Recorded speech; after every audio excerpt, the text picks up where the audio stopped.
사실 우리 몸속에서는요, 매 순간 보이지 않는 전쟁이 벌어지고 있어요. 오늘 이야기의 주인공은 바로 이 면역 체계의 비밀을 풀어낸 3명의 노벨상 수상자들인데요. 과연 어떤 혁명적인 아이디어였을지 지금부터 한번 들어가 보시죠. 면역 체계는 우리 자신 안에 있는 아주 잘 훈련된 세포 사회다. 와, 이 말만큼 우리가 오늘 탐험할 이 숨겨진 세계를 잘 표현하는 문장이 또 있을까요? 바로 이 세계의 비밀을 3명의 뛰어난 과학자들이 마침내 풀어냈다는 겁니다. 자, 그럼 이 위대한 설계자들을 만나보기 전에요. 먼저 우리가 알아야 할 게 있어요.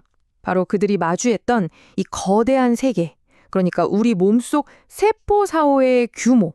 그리고 그 중심에 있던 미스터리가 대체 뭐였는지 말이죠. 1쪽에, 와, 정말 상상이 되시나요? 이보다 더 많아요.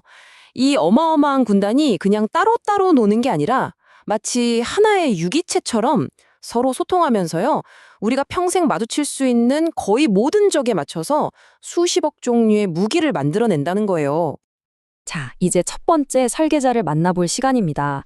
바로 닐스 예르네인데요. 이분이 정말 대단한 게 보통 과학자들처럼 직접 실험을 한 게 아니에요. 대신에 순수한 사유와 이론만으로 면역학의 가장 깊고 어려운 수수께끼들을 풀어냈다는 겁니다. 그가 던진 첫 번째 질문이 바로 이겁니다. 우리 몸은 대체 어떻게 한 번도 본 적 없는 침입자에 미리 대비할 수 있을까? 이건요, 정말 당시의 통념을 완전히 뒤엎어버리는 그런 질문이었어요. 예르네의 생각은 그야말로 혁명적이었습니다. 그러니까 기존 생각은 적을 만나야 무기를 만든다 였는데 예르네는 아니다. 우리 몸은 이미 모든 종류의 무기를 가진 거대한 무기고를 갖고 있고 적이 나타나면 그냥 맞는 걸 골라서 대량 생산할 뿐이다 라고 주장한 거죠. 이건 뭐랄까, 마치 다윈의 자연선택설이 우리 몸속 이 세포 수준에서 그대로 일어나는 것과 같은 원리였던 겁니다. 자, 여기서 또 다른 근본적인 질문이 나옵니다. 이렇게 강력한 군대가 어떻게 아군, 그러니까 우리 자신의 몸은 공격하지 않고 적군만 정확히 골라낼 수 있느냐, 바로 이 문제였죠. 이거 정말 중요하잖아요. 예르네는 이 해답을 흉선 같은 기관에서 찾았어요. 일종의 면역사관학교라고 본 거죠. 이 학교에서 면역세포들이 혹독한 훈련을 받는 거예요. 자기세포, 즉 아군을 공격하는 녀석들은 다 탈락시키고 오직 외부의 적만 공격하도록 철저하게 교육받아서 졸업한다. 뭐 이런 이론이었죠. 자, 이제 예르네의 마지막 위대한 이론입니다. 이 어마어마한 시스템이 어떻게 스스로를 통제하고 또 균형을 유지하는가에 대한 것이었죠. 그는 면역 체계를 거울의 방에 비유했어요. 하나의 거대한 네트워크로 본 건데요. 이 네트워크 안에서는 수많은 항체들이 서로가 서로를 인식하고 조절한다는 겁니다. 어떻게 하냐면 마치 한 항체가 다른 항체의 거울상처럼 작용해서 서로 짝을 이뤄요. 그래서 아주 섬세한 균형을 유지하고 있다는 개념이었죠. 이게 정말 기가 막힌 발상이에요. 보세요. 평소에는 이 항체쌍들이 서로를 딱 붙잡고 견제하면서 조용한 상태를 유지하고 있어요. 그런데 외부에서 침입자가 딱 나타나서 이 균형을 깨뜨리는 순간 짝을 잃은 항체들이 막 풀려나면서 연쇄 반응을 일으키고 이게 바로 강력한 면역 반응으로 이어진다는 겁니다. 자, 이렇게 예레네의 이론들은 정말 아름답고 우아하게 면역체계의 원리를 설명했지만 현실의 의학계는 아주 골치 아픈 실용적인 문제에 부딪혀 있었어요. 그게 뭐냐면 바로 쓸만한 항체를 어떻게 충분히 얻을 것인가 하는 문제였습니다. 수십 년 동안 말이죠. 진단이나 치료에 필요한 항체를 얻는 유일한 방법은 이거였어요. 동물한테 뭔가를 주사해서 면역 반응을 일으키게 한 다음에 그 동물의 피에서 혈청을 뽑아내는 거예요. 그런데 이 방법에는 정말 치명적인 단점들이 있었습니다. 그러니까 핵심은 이거예요. 운 좋게 거의 완벽에 가까운 혈청을 얻었다고 쳐도 그걸 다시는 절대로 똑같이 만들어낼 수가 없다는 거죠. 이게 바로 의학 발전의 발목을 아주 단단히 잡고 있던 거대한 걸림돌이었습니다. 바로 이 절망적인 상황에서 우리의 다음 주역들이 등장합니다.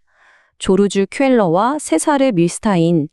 이 두 사람이 정말 기발하고도 대담한 아이디어 하나로 이 거대한 의학적 난제를 풀어버립니다. 이 두 사람의 이야기는 정말 한 편의 영화 같아요. 각자 다른 곳에서 다른 문제로 골머리를 앓고 있던 두 연구가 있었거든요. 이게 운명처럼 딱 만나서 하나로 합쳐지면서 정말 누구도 상상하지 못했던 생물학적 혁명을 일으킨 겁니다. 이게 무슨 말이냐면 한쪽은 항체를 잘 만들지만 금방 죽어버리는 정상세포고 다른 하나는 죽지 않고 영원히 사는 암세포잖아요. 이 둘을 합쳐버린 거예요.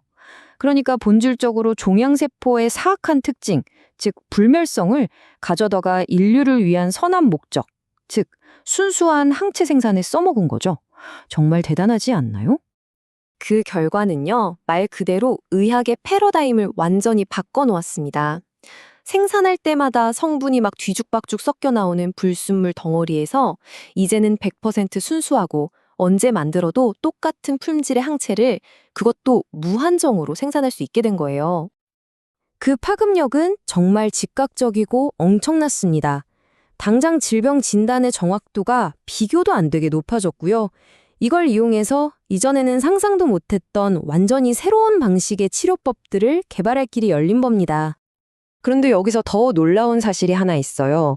이들의 연구가 아까 맨 처음에 이야기했던 예르네의 가장 대담했던 네트워크 이론을 현실에서 증명해냈다는 겁니다. 기억나세요?